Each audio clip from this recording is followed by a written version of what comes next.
Space Coconut. Okay, so today we're going to talk about the most useful tips I learned after my first week of playing Satisfactory.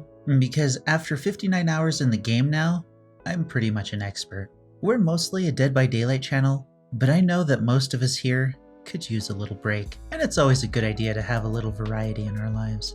And my most recent obsession is Satisfactory, a game whose focus is to mine resources to build machines, to mine resources better, to make better machines, to make resources to go up into outer space. And I like outer space. While that sounds really lame to most of you, let me tell you, it's the most relaxing and brain exercising game I've played in a very long time. Like you, I spent most of my first few hours playing in the dirt, not having any idea what was really going on. And then after the first session, I spent several more hours learning everything I could about the game from other videos and found myself sifting through more information than I actually needed at the time. So, to help you get through the early game as efficiently as possible, here are 10 tips to help you not only get to the mid-game, but have a good understanding of what to do next when you either upgrade your baby base or build a completely new one. Be sure to sub if you're new, hit the bell if you don't want to miss any videos in the future. I stream every Saturday on Twitch, and join the Discord if you want to be part of the Coconuts. 1. Don't spend too much time worrying about where to build your first factory. I spent what felt like hours wandering around, dying to everything, and wandering around more looking for the perfect place to build my first base. Rhymed. I got to see many lovely sights and killed by everything that was alive, but it was a complete waste of time. Sonar some iron, pick a flat open space nearby that you can work with, and get to work. Once you get to coal power, you're going to have machines all over the place, so you're either going to delete them all to rebuild your factory in its current area, or you're going to be scouting out new areas for a new factory elsewhere when it comes time to move on to steel production. This is actually where I'm at now, and I have no idea how I'm going to go about it. 2. You can finish any milestones you like, but do your best to work towards coal power as soon as possible. Biofuel might seem like it'll do for a long while, but coal is a whole different story. I spent way too much time trying to manage my factory on biofuel instead of unlocking coal power when I had it available. Once you get coal power, you don't have to worry about manually feeding the machines. Although right now I have a metric crap ton of biofuel, and I imagine I'm going to use it later, but I have no idea what I'm going to do with it all. 3. Don't explore too far from your base if it's not necessary. This might just be a coconut problem, but you probably don't have the means to defend yourself, as well as a way to efficiently heal yourself.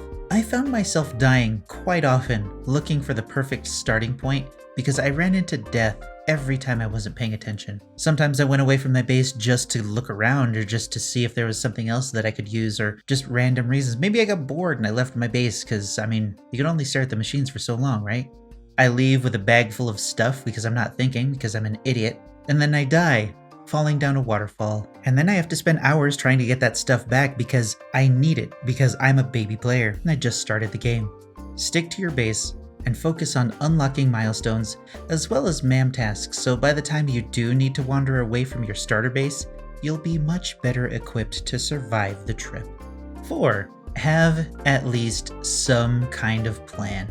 If you die far away because you are wandering around for some reason and you can't get back to your death crate because you've been playing for 8 hours, it's 4 a.m. and you have to be ready for work in 3 hours, the death crate will vanish if you turn off your game. Satisfactory is an easy game to lose track of time with, so be sure to have an idea of what you want to accomplish in mind and don't die before you log out. 5. Use foundations. As soon as you have these available, start using them. It's going to help you keep everything organized and make it easier to make decisions about where to place new machinery on your quest to coal power. 6. Send extra stuff to the awesome sink as soon as you can. I found a Caterium node that I couldn't do anything with, so I just did research stuff up until I unlocked wire, and then just sent it all to bins with the overflow thing going into the sink to farm tickets. This left me some to use for the buildings and the wiring and all that garbage, but it also allowed me to unlock more building options with the tickets. the most useful of which were the double ramps to help explore for new base areas and belt paths. Somebody on Twitch helped me out with that while I was playing. I didn't unlock these earlier, so the organization of my starter base suffered because of it, and now I'm looking at hours of rebuilding and reorganizing because I need to make steel things.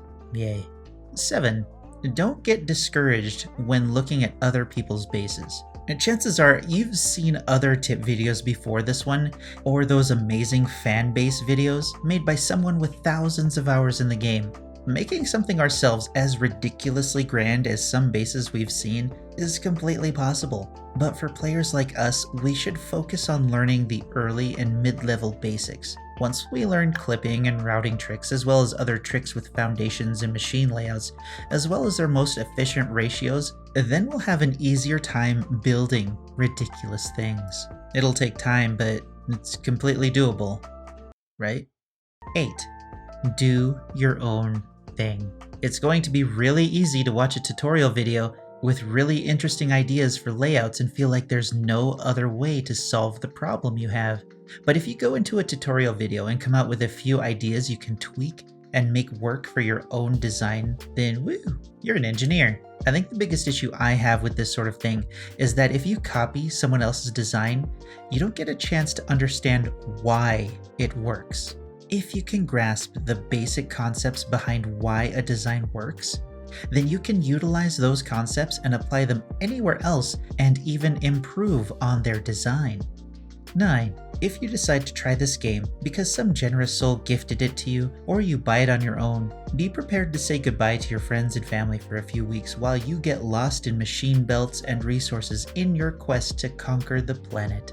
The only reason I don't play more than I already do is because I have a full-time job and a part-time gig with this YouTube thing, which means instead of playing Satisfactory, I'm stuck here editing and making videos for you jokers so I can escape my day job full of yappy, needy, ungrateful, and the rudest members of American society that have no place being in public without some form of restraining device. Like the video if you know how bad retail can be, and sub to the channel if you want to rescue me from my day job. And finally, our 10th tip is to watch the noob videos I've linked in the description. Out of all of the ones I watched when I first dove into the knowledge base of Satisfactory, these are the ones that have been the most helpful for me when I got started. They all help establish an understanding of the game, so a beginner will have a better understanding of how some things work. While these guys with hundreds and thousands of hours in the game might not remember what it's like to be a brand new player, their knowledge is very valuable as a guide to be as efficient with our time as possible. Anyway, that's really about it for me. Hopefully this was at least a little helpful for you, even though I'm just as much of a noob as you are. I'm still figuring out what kind of videos I'll be making in regards to Satisfactory, so if you have any suggestions or ideas, definitely let me know in the comments below, and we'll see if we can't expand the channel beyond the focus of a single frustrating game. Like the video if you like the video, and dislike the video if you hate cute lizard doggos. Until next time, I have a factory to build.